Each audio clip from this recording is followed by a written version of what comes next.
Morning, everyone. Thank you all for being here. I'm Josie Schaefer, the director of CPAR, and I'm pleased to moderate our first session of the annual 31st Data Users Conference. We're going to get it together. 2020 Census in Review and Yet to Come, presented by Blanca Ramirez-Salazar.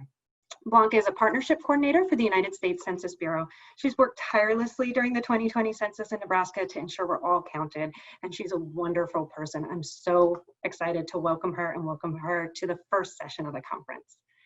You ready, Blanca? I'm going to go ahead and get right into my presentation.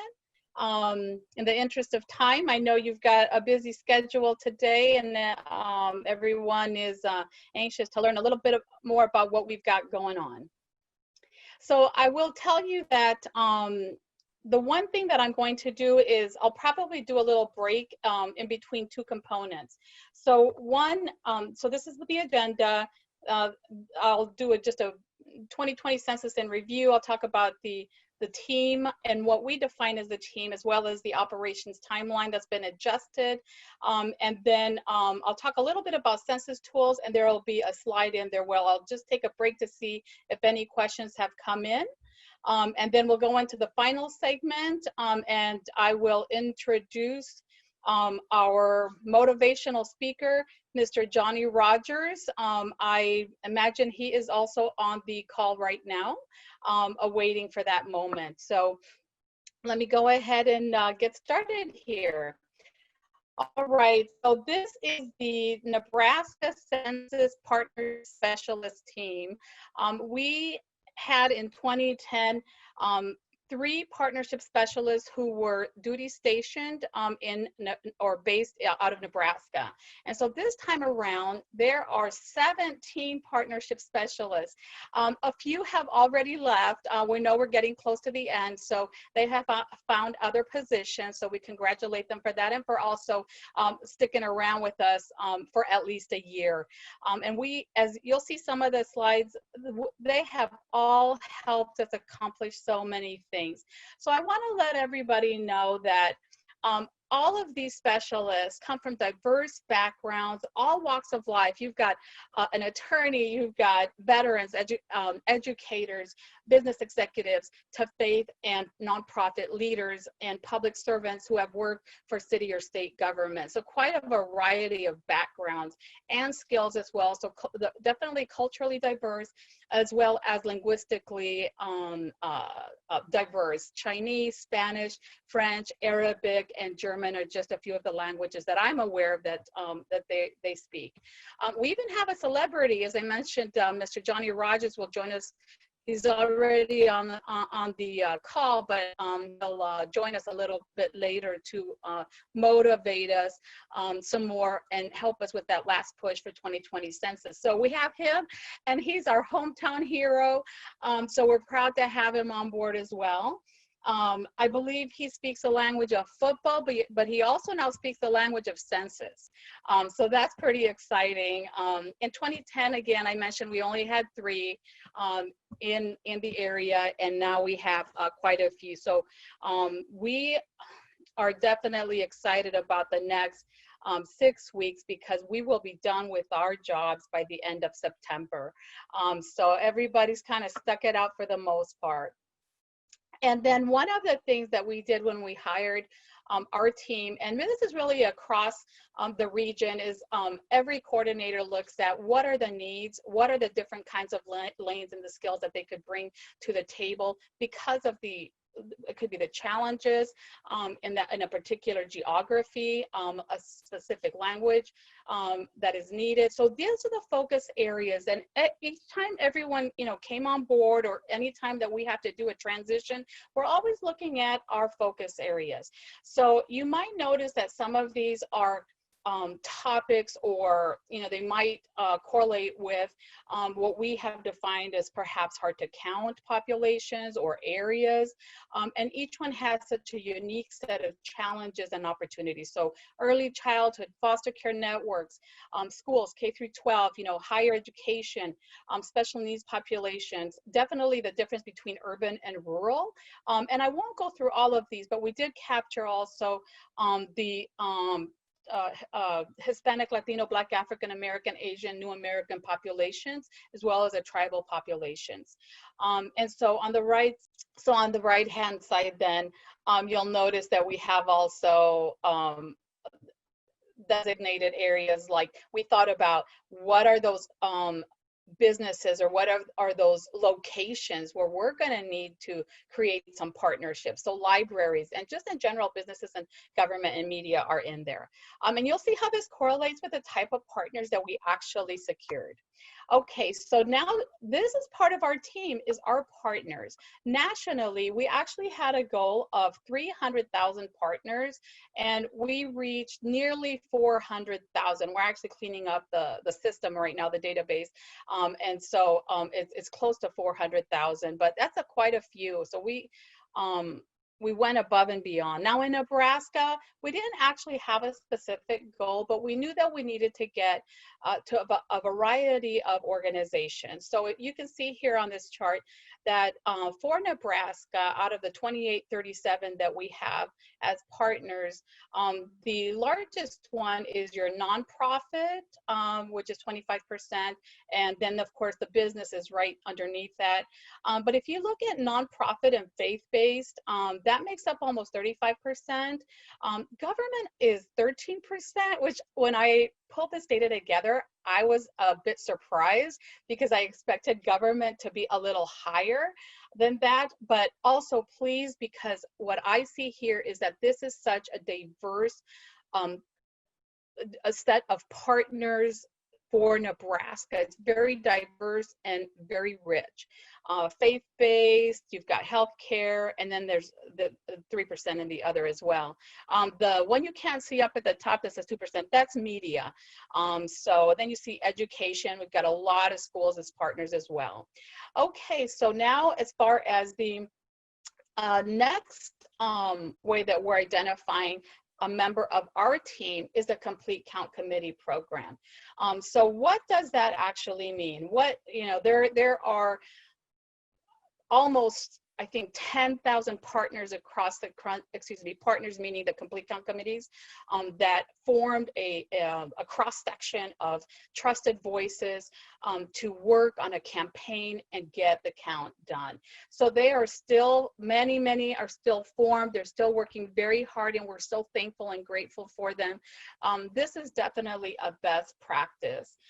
So again, it's comprised of a broad section of government, community leaders, from education to business to healthcare, and so you see how that kind of correlates with the type of partners that we secured in the previous slide.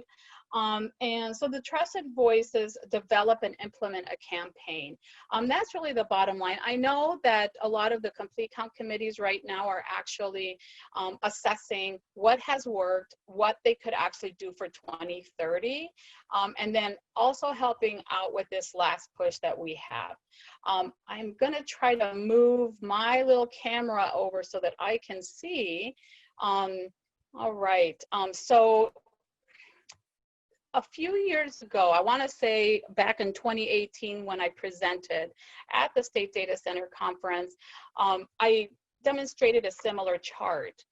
And we set a plan back in 2017 for Nebraska, and I had identified potentially about 25 Complete Count committees, and we actually have 28, but we had a few surprises, really nice, delightful surprises. So yes, we knew we were going to get the government Complete Count committees, whether that was just the city or a combination of the city or the county.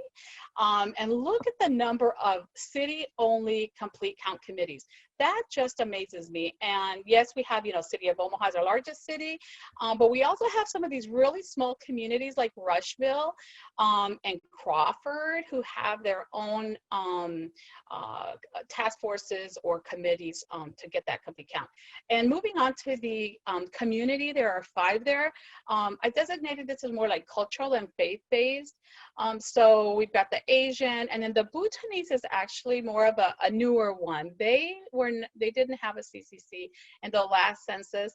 The Korean Society of Nebraska did, and the Korean Society of Nebraska actually is a more of a national CCC because they are key leaders across the country and have helped support many other communities. And of course, the Hispanic Latino CCC and the Faith Coalition of Lincoln. So we have a variety there as well. Last one, here's where also some sweet surprises came in. So yes, the tribes are also ones that we definitely want to try to make sure and offer the opportunity to have complete count committees. And the one that we do have here is the Urban Indian Health Coalition. In fact, that one really was more like spearheaded when the Center for Public Affairs Research hosted a census summit last December when we all came together, and then we actually offered a training for whoever was there and wanted to have a CCC.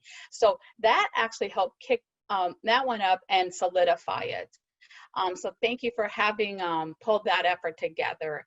Then this other one, the Nebraska University Count CCC, that is our only, as far as I know, our only higher education CCC, and that covers the 4 University of Nebraska campuses, the UNO, UNL, UNMC, and UNK. So they're a great group. Josie Schaefer is one of the co-chairs, and they're a great group of energetic individuals with fabulous ideas, and they definitely implement them. So that's exciting to see that that came together. And then we have some other ones as well. This the one that I believe is really interesting. I'm really glad it came together because it has a statewide focus, is this Nebraska Count that works across the state with, and I can't even tell you how many, like in numbers, nonprofit organizations, and they had secured some funding, I believe, through foundations. So on our end, in partnership, we actually worked with a lot of their partners or whomever they were funding to support the efforts that they were pulling together for census, and we're still working with them. Finally, I just want to mention the South Platte United Chambers of Commerce. And that one covers 22 counties, more like central Nebraska. And so they are on board. They're very interested in making sure that every person gets counted in Congressional District 3. So here we go with the next one. This right here, as part of our team, is the Nebraska Area Census Office. So I already talked about the partnership team, and I talked about the complete count committees, and then also here we have the Nebraska Area Census Office. So this is a Lincoln office that covers all the local operations. So our centralized office is in Dallas, and in our region, our Denver region, we have 50 offices. So this is one that covers everything for Nebraska. So you see here, they've done the address canvassing, update leave, group quarters. Right now, they're right in the middle of group quarters still, but also NRFU, which is a non-response follow-up, you'll hear about in a moment here. And then the effort that they are helping to support, that in partnership, all these partnership specialists that I showcased to you, they're out in the field helping individuals complete their questionnaires. We're working together as a team to make that happen. And we have to get really creative because we want to make sure that we're meeting the language needs of the community, and of course, scheduling a variety of events, sometimes even in one day. So that was a grand opening, ribbon cutting ceremony from October 2019. No masks there. So someday we will go back to that, but we have some dignitaries there. We have Lieutenant Governor Foley, and then on the right, actually, is Dennis Johnson, who's Deputy Regional Director for our office, Census Bureau, Denver region. We have the Mayor of Lincoln, Judy Gashka, Boss Executive Director of the Indian Commission, Mr. Dao Nguyen, Vietnamese leader here in Lincoln, and then Mark Allensworth, who is the manager for the ACO, the Area Census Office. So yes, they're also part of the team. All right, so let me tell you a little bit about the operational timeline. We know that, and we've all had to go through this, but nobody ever in their wildest dreams expected that this pandemic would happen or a pandemic would happen ever, but especially right in the middle of a census. It was March 12th when we had the self-response kick off, when folks had an opportunity to go online to complete their questionnaire. We had already completed, one operation, and that was the address canvassing in the fall, and then getting ready for the others. So it's been very challenging for us. I imagine it's been very challenging for all of you who are watching or listening with regards to your jobs and having to switch over to maybe doing a little bit more teleworking. For us on our end, we're all duty stationed at home, but we are out in the field a lot, so it was extremely challenging. But in terms of operations, let me just get into that a bit. The update leave, that was scheduled from middle of March to middle of April. And so we had to stop that operation within like 4 or 5 days after starting it. And everybody just had to pretty much, be at home, or there were a few folks in the office as we all were trying to figure out what we were going to do. Now, we are now done with that operation. And when we actually picked that up, there was a phased reopening occurring between May 4th and June 12th. So you will notice that with operations, major operations, there is a phased, what we call phased reopening, or for example, for the non-response follow-up, we phased into it. We didn't just start everything all at once. And that is to test systems as well. So then moving on here, we have other operations that are also running that service-based enumeration, and then the targeted non-sheltered outdoor locations. Those dates are out now. So if you're working with those populations, the ACO is definitely going to be out in the field end of September, just within a day difference for each of those operations. We want to make sure that we do count every single person. And that means the homeless populations, that means individuals who are, couch surfing, that means individuals who are being serviced by, let's say, the soup kitchens. And so just know that we want to make sure everybody is counted. And so that's going to happen. And then we also have the, let's see here. The one that I'll mention a little bit later, mobile questionnaire assistance. That one is the one that I was talking about, where it's the partnership specialist. And then also we have some census workers called recruiting assistants or census response representatives who are out in the field with us helping individuals complete their questionnaires. So I'll mention a little bit more about that. And so let me just mention, excuse me.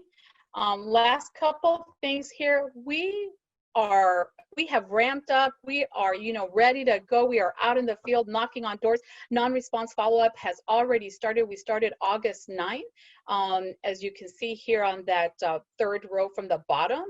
So that is an effort that is currently running.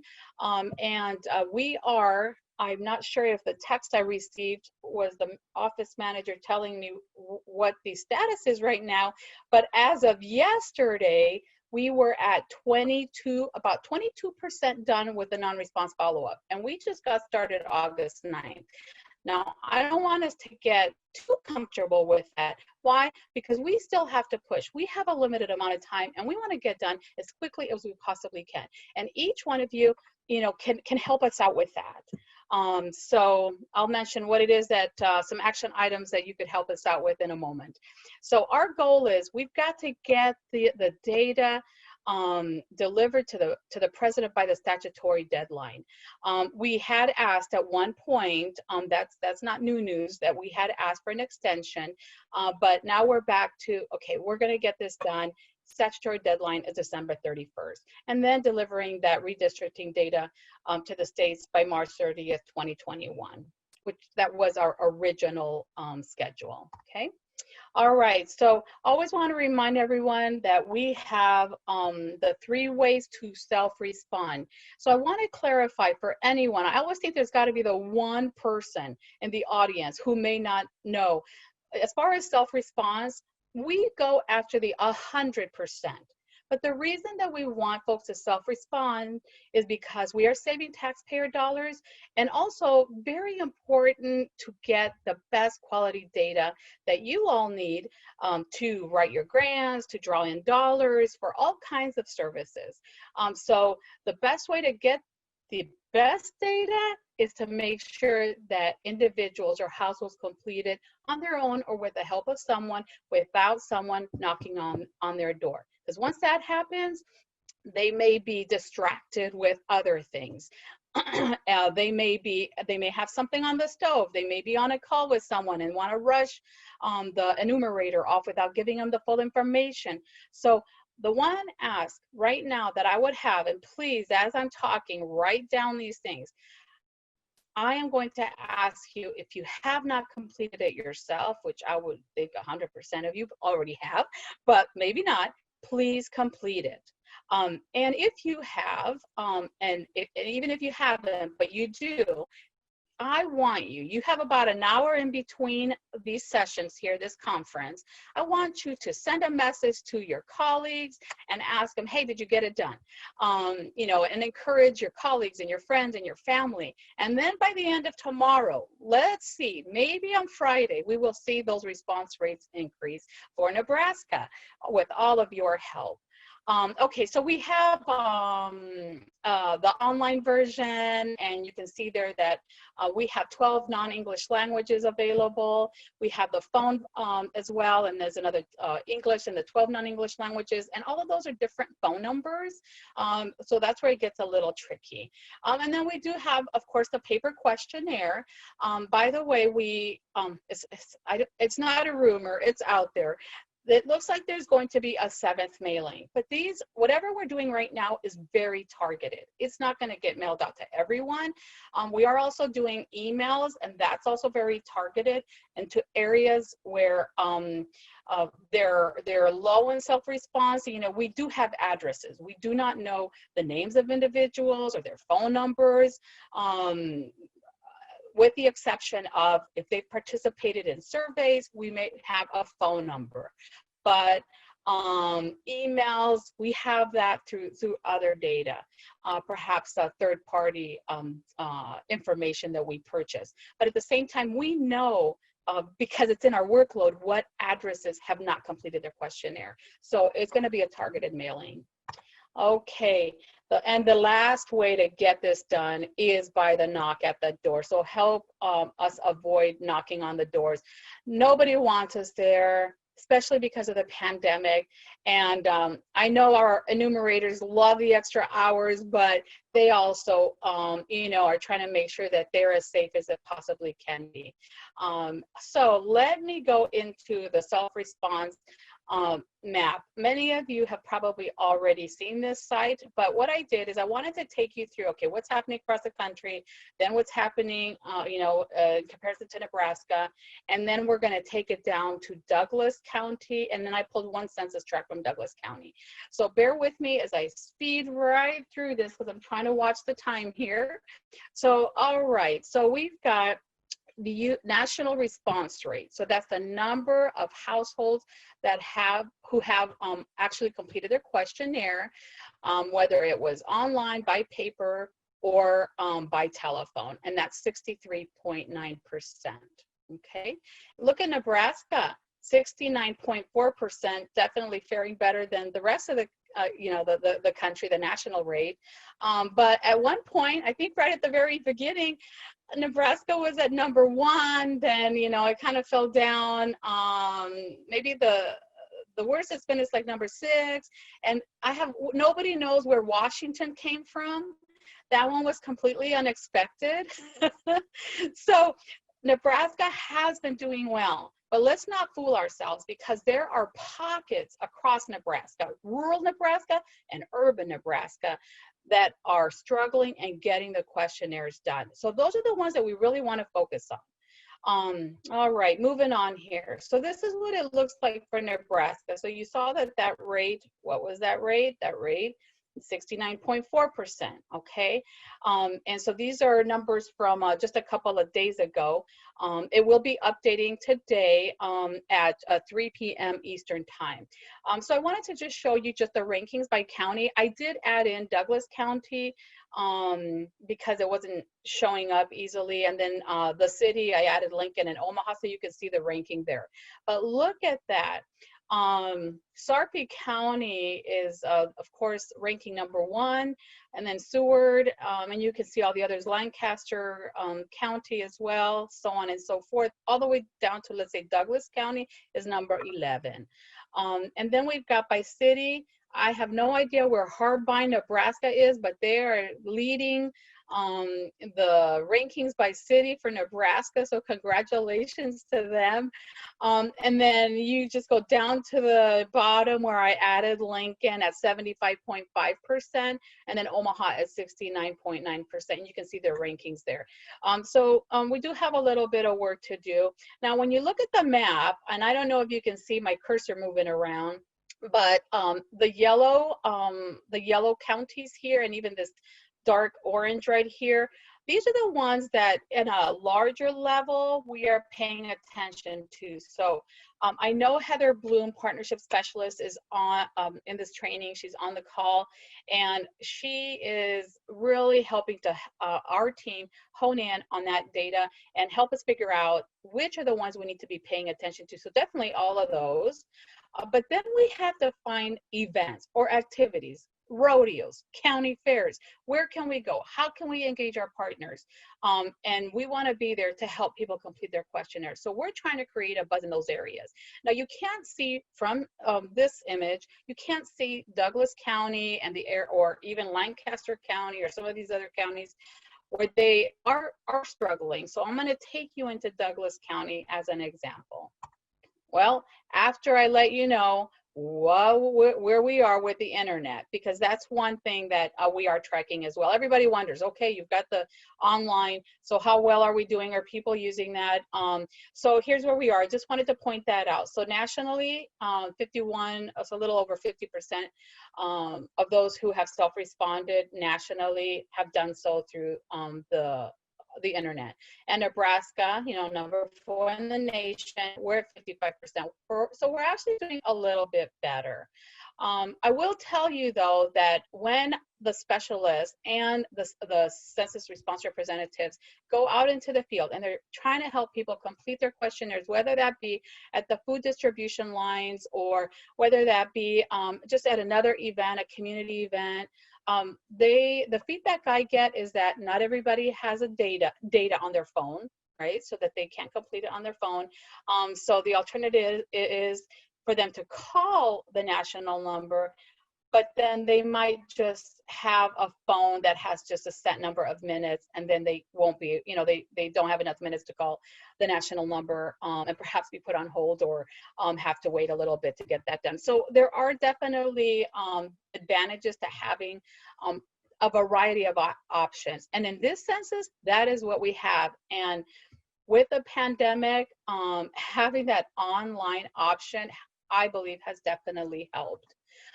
So now let's get into talking about Douglas County. So you saw what Nebraska looks like, and you saw how Douglas County just looked blue. It looked great, right? But then when you dig in, you zoom in a little bit, you see, okay, Douglas County has a 70.8% response rate, and that's actually a lot better than a lot of other counties, and a lot better than the U.S.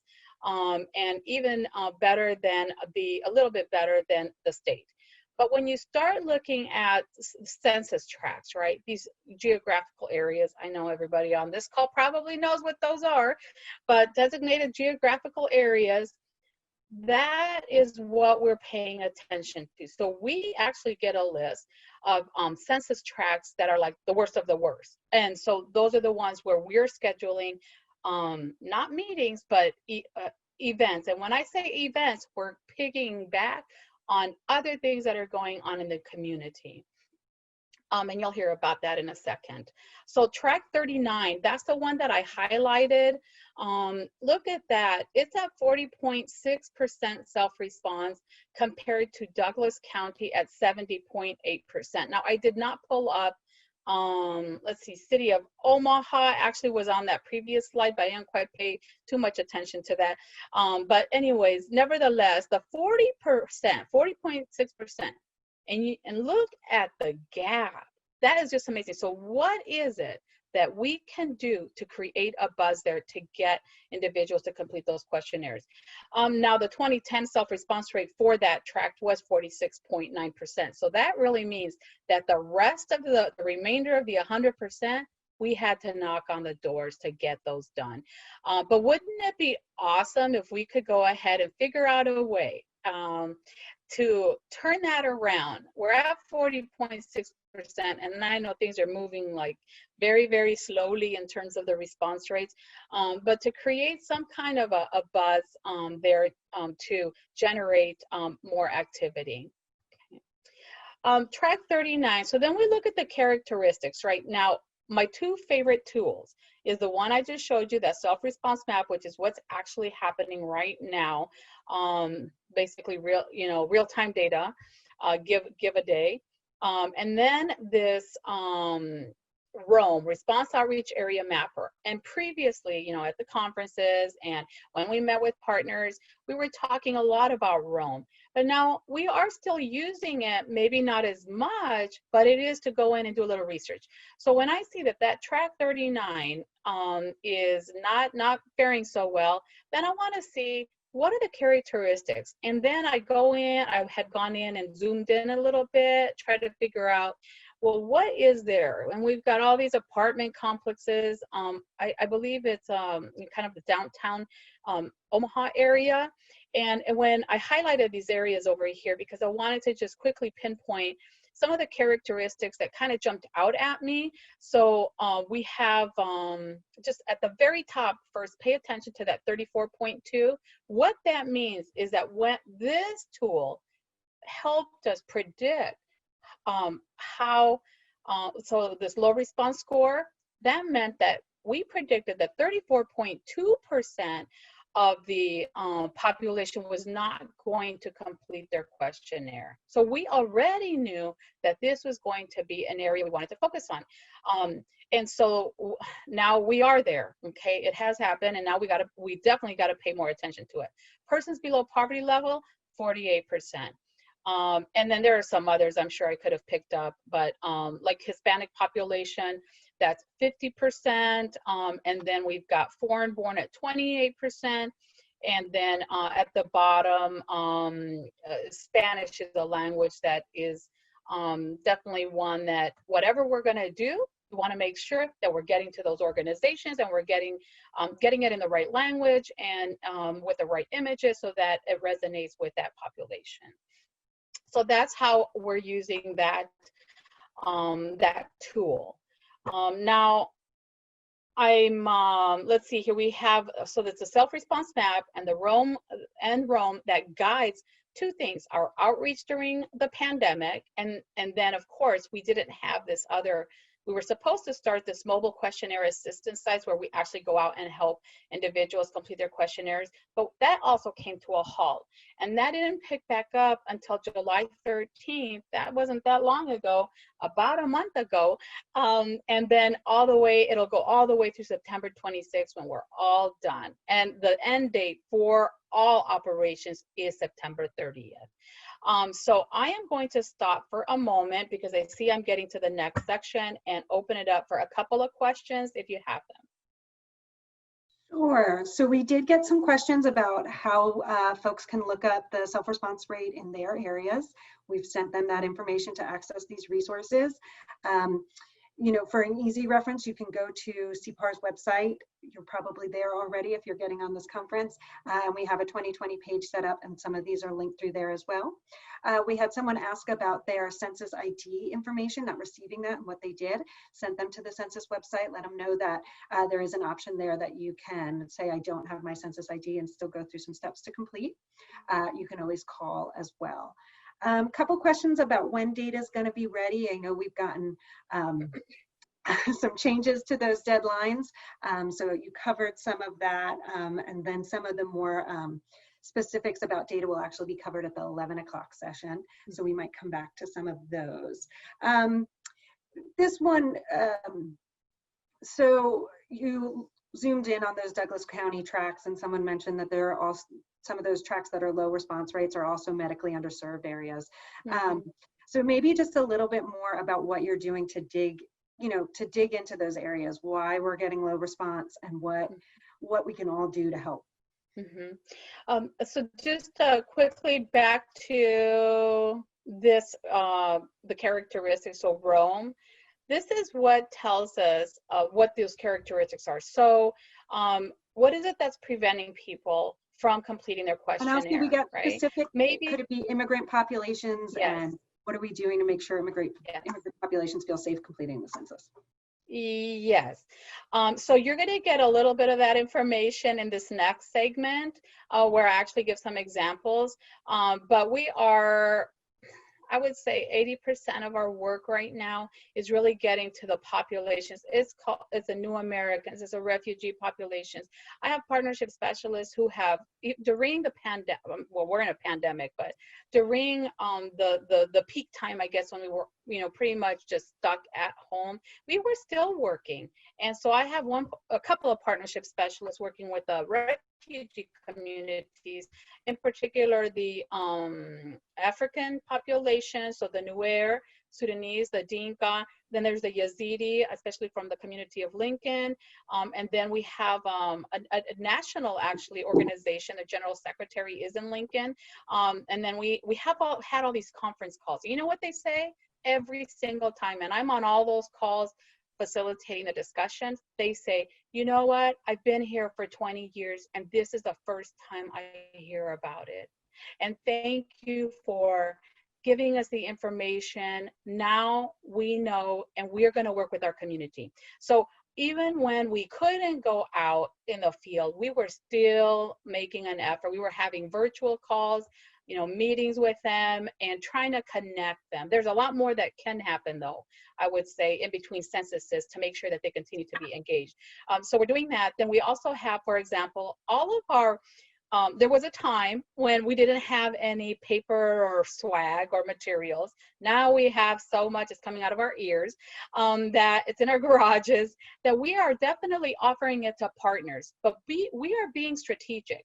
So what I always tell the team is, think about those water bottles, think about those, now I'm getting some Frisbees too, about 100 of them.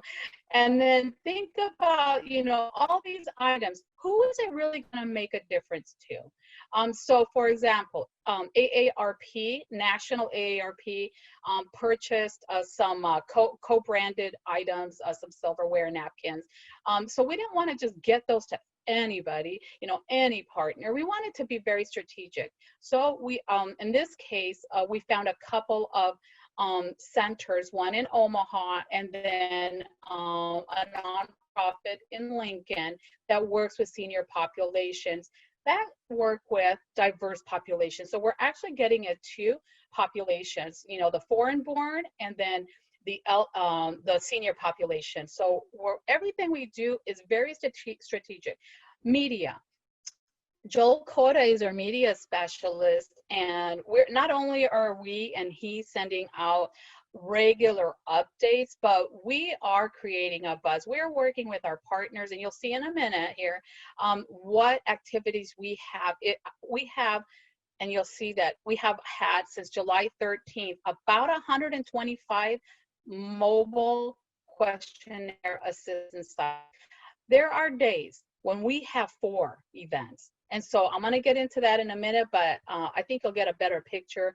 We dig into the data and we see what partners we have generated in those areas. And when I mean partners, it's not just any organization that we just went through a Rolodex and entered them in or went through the Yellow Book. No, the Yellow Pages. We actually asked them, can you help us with, and there's a whole list of like 25 items. What can you help us with. It may be putting up a poster and maybe taking some of our flyers and handing them out, putting them in the grocery bags, and maybe offering an opportunity for our staff to be, have an information table and help people complete their questionnaires. It may be that. But it can be very simple things, and those are partners. So we actually tap back into all of those partners who said, hey, we would be happy to do this, right, or do that. And we're not afraid to ask. If they say no, it's just not the right time anymore, that's okay. We'll just move on. We don't spin our wheels because we don't have time to spin our wheels. So can I move on here? Or do we have any more questions? Let me throw one more at you and then we can move on. So a couple of people asking about sort of the back end of the data. So let's say somebody answers by phone, but then they get a mail questionnaire for some reason and they complete that. What does the Census Bureau do on the back end to make sure everybody is counted once? Sure. So we do know that we may get, and I know that we've been getting multiple questionnaires from one address. So everything's connected to an address, right? And so on the back end, we go in, so we have the addresses and we have to do a follow-up call. And we have to check. We've got to double check to make sure, okay, maybe one person who filled let's say the paper questionnaire said there were 5 individuals who lived there, and maybe the person who called in said that there were 2. Okay, so you see there's a discrepancy there. So we have to contact them to check on that discrepancy and figure out what's the accurate information, the accurate number. So we do that. In fact, I don't have the numbers here. If somebody wants to email me, I can get that information to you in terms of just the number of cases. We're talking about in the millions. Cases that are duplicates, and I know that we are going very quickly through them. And the resolved cases are in the millions, very close to the end. But we keep getting them. Awesome, thank you. So we'll turn it back over to you. Just to let you know, we're at 9:49. So whenever you want to turn it over to Johnny, we're getting close. All right, thank you. All right, so I mentioned that the MQA, that's the mobile questionnaire assistance site that started July 13th, but I want to give you an idea of what we were doing during the pandemic as far as outreach. So all of these little images that you see here, we ordered a lot of paper materials and just trinkets and things like that from our warehouse in DC, and in Dallas. So we had all these items, and then we put a plan together. Everybody had to put in a plan in terms of, okay, where is it going to go? Where is it going to make sense for it to go? So we contacted places like Pizza Hut. In not just any Pizza Hut, but the Pizza Hut that is in one of those census tracts that is underperforming. So we asked them, would you be able to put these little flyers, half-page flyers on the pizza boxes? And we know, based on some research, that some of our specialists did, that when somebody purchased a pizza and they see that box, they take it home, they look at it about 7 different times. So they're basically going to get that census message about 7 times before they throw that box away. So it's things like that. Then we've got the count, where you see the image of count, 4-H counts. That is a partnership with University of Nebraska Extension and the 4-H. They put together a bingo effort, and they offered that opportunity to their 4-H clubs to participate in. So then what we did is we said, okay, we're going to go ahead and provide them some materials so that those 4-H clubs, whenever they're out at their county fairs or talking to neighbors or whatever they're doing, they can go ahead and help get that out. So that is what they're doing. And then we went to quite a few food distribution sites. We also tapped into places like the Nebraska Library Commission and the Business Development Center. There are many of those where they just helped with social media and doing blogs and things like that. That building that you see down on the bottom, that's one of the housing towers in Omaha. And so one of the specialists area of focus is housing. And so we said, okay, let's see if we can get information to the tenants. So that was one of those times. It might have been, you know, first part of April when we said we definitely, there's no contact. We didn't even have our masks yet or anything, but we had our own that we had purchased. And then later, you know, we received ours. They said, well, just drop it off at the loading dock and we'll grab it from there. So they got information to all of their towers, is what I understand. So we're getting information out that way. That's outreach. That's before this mobile questionnaire assistance site started. The other part of outreach is this.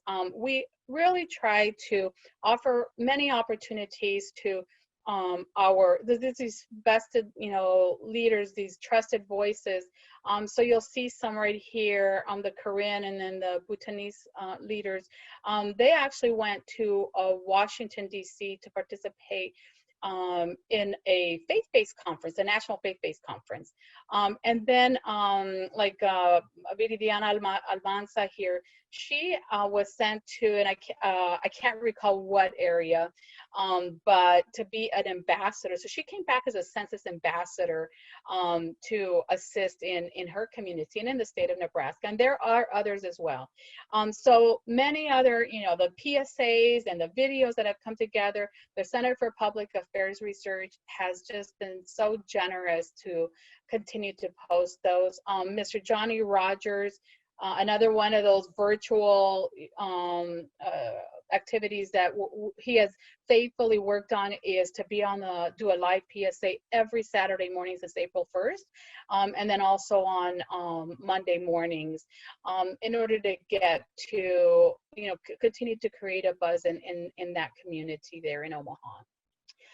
Here's just a quick example here. It's a quick example, but it was very, it was one that we had to sit and plan very closely. And we had 3 weeks of, we had a plan of distributing printed materials at a variety of schools, partnership with Omaha Public Schools on this.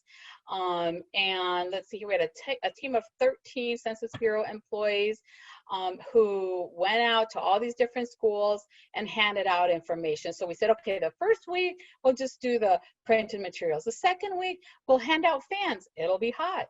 I think it was June. Yeah, it was June.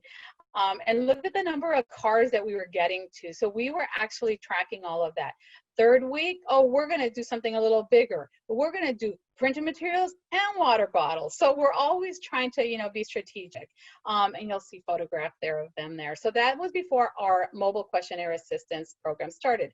Now, just quickly, this is what we're doing right now on the partnership side, and also the area census office has the census response representatives who have iPads, and those iPads we use to collect the data as well. We're not knocking on people's doors. We're at these public events in lowest responding areas, so across the nation, but for us, it's Nebraska. And these are places where people naturally visit. You know, do they go to the grocery store? Well, we're asking the grocery stores to allow us a little bit of time there. And then the food banks, the laundromats, the restaurants, grab and go eateries, unemployment offices, the DMVs. We just did one in Lincoln, I think last week, back to school drive. So many different opportunities that we are involved in, but we can't do it alone. We need the continued support of our partners. And also, as a reminder, all census workers have been trained in social distancing protocols and issued personal protective equipment. Everyone wears a mask. That's required. We follow the local safety guidelines and the orders that are in place. Just some quick highlights here. We have 112 MQAs completed in Nebraska. These are questionnaire assistance sites where we are out in the field at these public locations, public places. 16 are, and more than that, are already scheduled through the end of August. We've got some activities, Eastern Omaha, North Omaha, South Omaha, Lincoln, and rural Nebraska. That's just a small little sample of the types of events that we have. Now, look at the photograph up at the top corner. All of our, the Nebraska congressional delegation is definitely supportive of 2020 census. And I don't know if anyone is on the call now, or watching, but I just want to thank all of them for their support. Congressman Bacon is shown there with some volunteers and with Johnny Rogers this last weekend at the Salvation Army in North Omaha. Congressman Bacon's office also coordinated one in South Omaha at the Kroc Center. And there's some other ones that they have invited us to participate and help with. So when we're invited, we love to be a part of that. So please get a hold of me or one of the partnership specialists and let us know. But always remember that we want to focus on those hardest to count areas, the areas that are underperforming. Okay. So this is an example of a hybrid, a virtual event, and an in-person questionnaire assistance.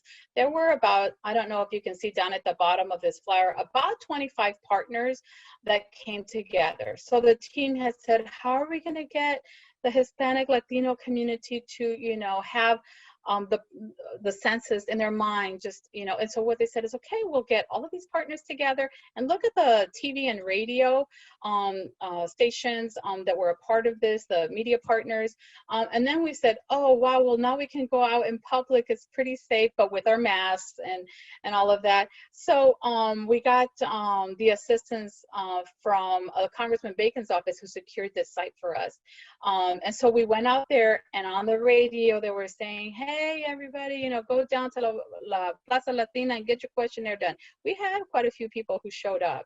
So this was a hybrid event there, and that was pretty fun. So now I mentioned about NRFU. I'm going to go quickly through this because this is what the operations is working on right now. We started August 9th, and they're following up with households that have not yet responded. It is the largest effort that's done once a decade. So you can imagine there's a lot of work there. And as far as the health and safety guidelines, I thought this would be good for you to have. On August 7th, there was a joint statement, and you can read that yourself, but with the CDC and the Census Bureau saying that CDC stated that these census interviews, so when we knock on the doors, that they present a low risk of transmission. All of our census takers have been trained rigorously in regards to safety. They're all wearing their face masks, maintaining social distance. Everybody's asked to do that. The hand hygiene, and then we're not entering homes. We're knocking on the door, and then we're stepping back, and then doing the interviews that way. Okay. I included all the links and the sources to this so that you could have all of you have that. So how do you identify a census worker? Okay, well, always remember that we also have ongoing surveys. So it's not just about the 2020 census. That is very important, but we have the American Community Surveys, a random sample. At any point in time, as an individual could be selected for the American Community Survey or another ongoing survey, and also have to do this 2020 census. Okay, so there could be a little confusion there, but they can always look for these items. So an ID badge with a photograph, watermark with an expiration date. They'll have a handheld device. Our enumerators have a phone, the iPhone, and then a bag, and then they're supposed to be wearing a mask and doing the 6-foot distancing as well. Okay. One of the things I want to mention about the notice of visit, okay, so right now when these enumerators are knocking on the doors and no one's home or they're not answering their door, they do leave a notice of visit. We have it here in Spanish and English. So what happens is we have noticed that individuals don't want us knocking back on, coming back to their door, so they will get it done, but not everybody will. What we do want to make sure folks know is that if they get that notice of visit, they go and get it done online or by telephone, it will actually count towards the self-response rate. Okay, so they can get it done even after they've gotten that notice of visit. They can do it on their own. Don't forget, we still got media campaigns going on. We do have all the way through September. New advertisements are aimed at increasing online response to the 2020 census, and it includes digital, radio, and print media. Okay, we got a lot of outreach materials available. You have the link right there. The one thing I wanted to point out about this before I move on to the next couple of slides is the sample message. So you don't have to create a message on your own. We have already done that for you. And then you can personalize it. So trusted voices and leaders out there, dig into that and help us by getting a message out to your constituents. So I want to leave you with just a few action items. Check out that census tract map, the underperforming census tracts. Feel free to contact any one of us. If you have an idea, come up with, we can come up with a strategy together. We're doing that every day, so we get pretty creative. Stay informed. The Census Bureau Directors blog is key to staying current. With so many changes sometimes coming, once or twice a day. And then use social media. I don't think that's going to go away, social media, and then also the online, just this, all of this for the 2030 is probably going to stick around. And then always please thank especially the enumerators. It is tough knocking on the doors. So thank them for their commitment to helping get the census done. And then let us know if you have some ideas. I've got some creative things there.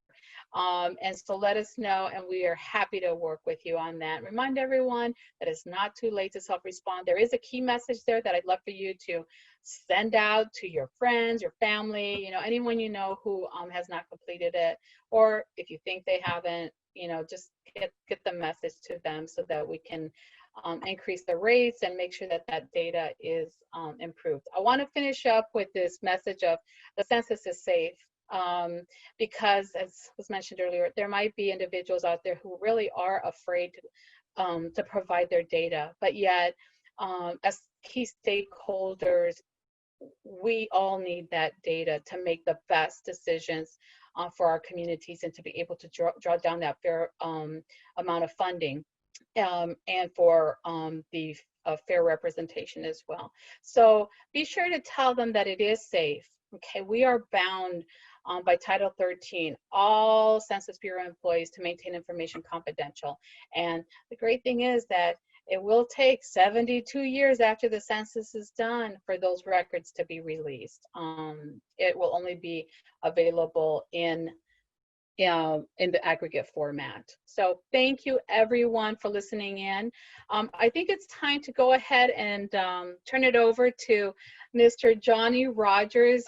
Let me introduce him. He's been on board, I think, for a good year and a half with the Census Bureau, but many of you know him as Johnny the Jet Rogers.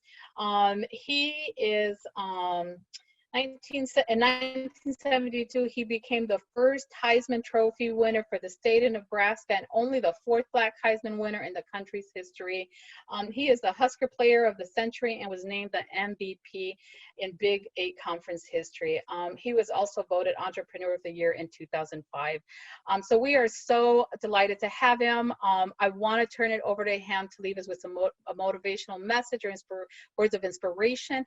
So Melanie, I think this is your cue if you have the clip that you're going to play. Riley's kick gets high.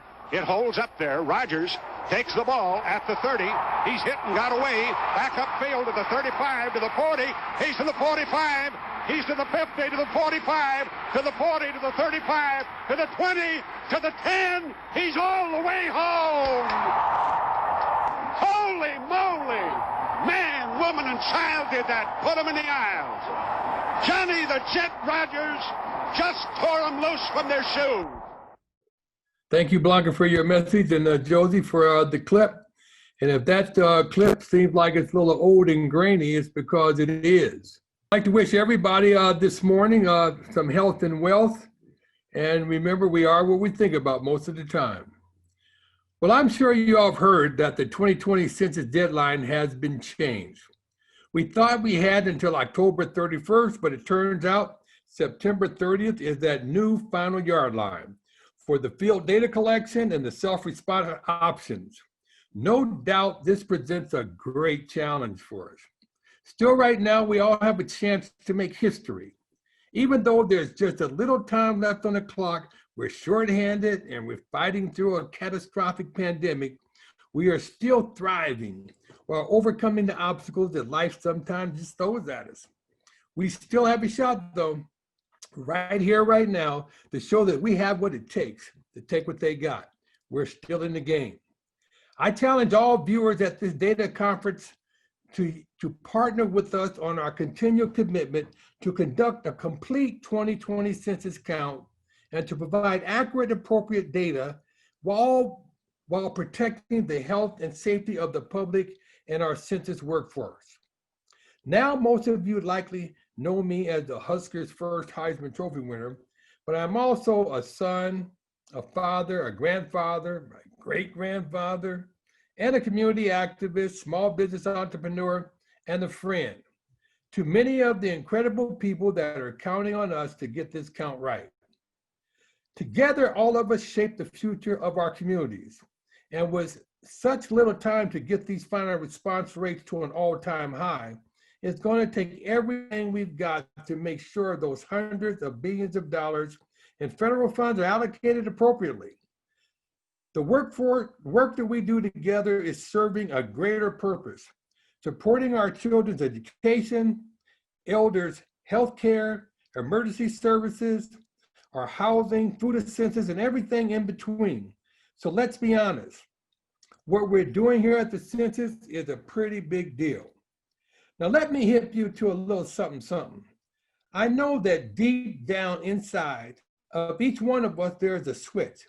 And at any moment in life, you can flip that switch from surviving to winning.